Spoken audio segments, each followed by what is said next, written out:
ഒരു കൂട്ടം ആട് വേണം എന്ന് പറഞ്ഞു. ഒരു വലിയൊരു യാത്രാ സംഘമാണ് ഇവര്. അവർ പറഞ്ഞു, ഞങ്ങൾ തരാം, ഞങ്ങളുടെ നേതാവിന്റെ രോഗങ്ങൾ ശിഫയായാൽ മതി എന്ന് പറഞ്ഞു. പാമ്പ് കടിച്ചതാ, കൊണ്ടുവന്ന് കിടത്തി.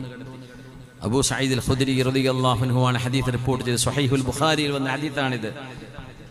മന്ത്രിച്ചൂതി എന്താ ഊതിയെന്നറിയോ? 7 തവണ ഫാത്തിഹ.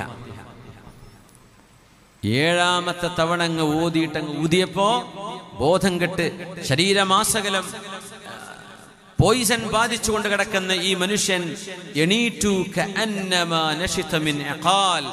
ബോധം കെട്ട് വീണ മനുഷ്യന് ബോധം തെളിയുന്ന പോലെ അയാൾ എഴുന്നേറ്റിരുന്നു.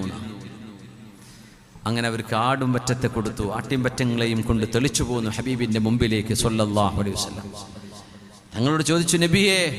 അവരാദ്യം പറഞ്ഞു, ഇതാരും തുടരുത്, ആടിനിറക്കേ അതിന്റെ പാല് കറക്കേ ഒന്നും ചെയ്യരുത്, കാരണം ഇത് നമ്മൾക്ക് പറ്റൂലേ എന്ന് തങ്ങളോട് പോയി ചോദിച്ചിട്ട് ചെയ്യാം. അങ്ങനെ ആടിൻ പറ്റങ്ങളെയും തെളിച്ചുകൊണ്ടാ കൊണ്ടുപോയത്.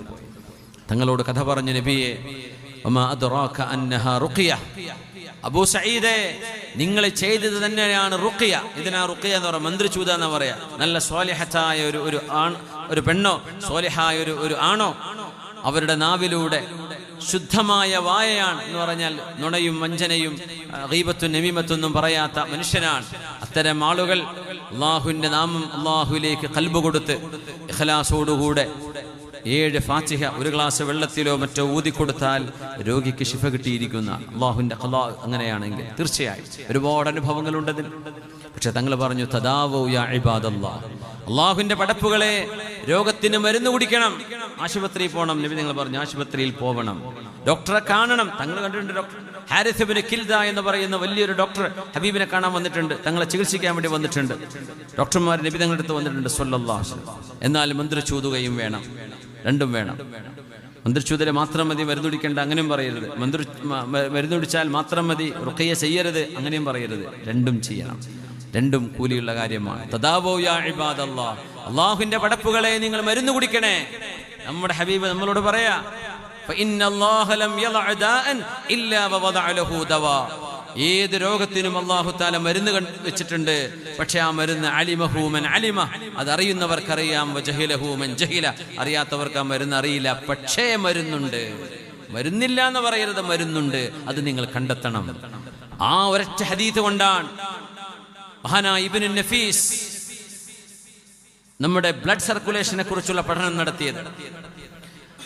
ആ ഒരു പഠനമാണ് അബുൽ ഖാസിം അസ്സഹ്റാവി എന്ന് പറയുന്ന മെഡീവൽ കാലഘട്ടത്തിലെ ഇസ്ലാമിക പണ്ഡിതൻ സർജറി നടത്തിയത്. സർജിക്കൽ ടൂൾസ് കണ്ടെത്തിയ ആളാണ് ഇദ്ദേഹം.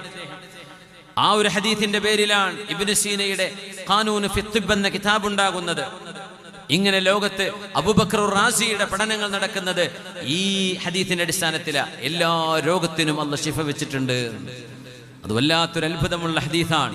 അലിമഹു മൻ അലിമ വജഹിലഹു മൻ ജഹില, അത് അറിയുന്നവർക്കറിയാം, അറിയാത്തവർക്കറിയില്ല. പക്ഷേ എല്ലാ രോഗത്തിനും അല്ലാഹ് മരുന്ന് വെച്ചിട്ടുണ്ട്.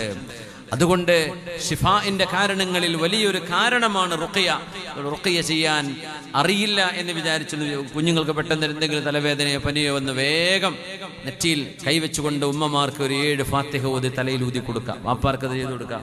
ഇപ്പോൾ ഉസ്താദുമാരോ ആലിമീങ്ങളോ സയ്യിദന്മാരോ ഉണ്ടെങ്കിൽ റാഹത്തായി. നിങ്ങളൊക്കെ അത് പരീക്ഷിക്കണം എന്നല്ല, അത് ചെയ്യേണ്ട കാര്യമാണ്. എന്നിട്ട് നിങ്ങൾ മരുന്നെടുത്തോ, പാരസെറ്റമോൾ കൊടുത്തോ, അഡോൾ കൊടുത്തോ, അതിനൊന്നും കുഴപ്പമില്ല. പക്ഷേ റുഖിയ അതൊരു ബറക്കത്താണ്, അതൊരു ബറക്കത്താണ് റുഖിയ. അങ്ങനെ റുഖിയ